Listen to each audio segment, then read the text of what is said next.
దత్తుర లేదా ఉమ్మెత్త మొక్క. మనలో చాలామందికి ఈ ప్లాంట్ గురించి స్కూల్లో ఎక్స్పెరిమెంట్స్ వల్ల కానీ, పొలాల్లో వీటిని చూడడం వల్ల కానీ తెలుసు. కానీ ఈ దత్తుర లేదా ఉమ్మెత్త మొక్క ఎంత ప్రమాదకరమో మీకు తెలుసా? దత్తుర ప్లాంట్లోని ఏ భాగాన్ని అయినా like fruit, flower, roots, leaves వీటిలో ఏ భాగాన్ని కొద్దిగా తిన్నా మనం చనిపోయే అవకాశం ఉంటుంది. వీటిలో అత్యంత ప్రమాదకరమైనది దత్తుర ఫ్రూట్. దీనిలో ఉండే 1 లేదా 2 గింజలు ఒక మనిషి ప్రాణాన్ని సులువుగా తీసేయగలవు. దత్తుర ప్లాంట్ పార్ట్స్లో స్కోపోలమైన్, హయోసమైన్, అట్రోపిన్ అనబడే కెమికల్స్ ఉంటాయి. ఇవి మెయిన్గా మన బ్రెయిన్ పార్ట్ని ఎఫెక్ట్ చేస్తాయి.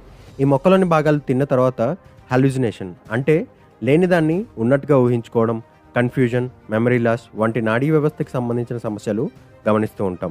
వీటితో పాటు నోరు పొడిగా తయారవడం, కళ్ళు పొడిగా ఉండి మసకగా కనిపించడం, గుండె కొట్టుకునే వేగం పెరగడం, యూరిన్ పాస్ చేయడానికి ఇబ్బంది పడడం, బ్రీతింగ్ తీసుకోవడానికి ఇబ్బంది పడడం వంటి లక్షణాలు కనిపిస్తూ ఉంటాయి. డైరెక్ట్గా మొక్క భాగాల్ని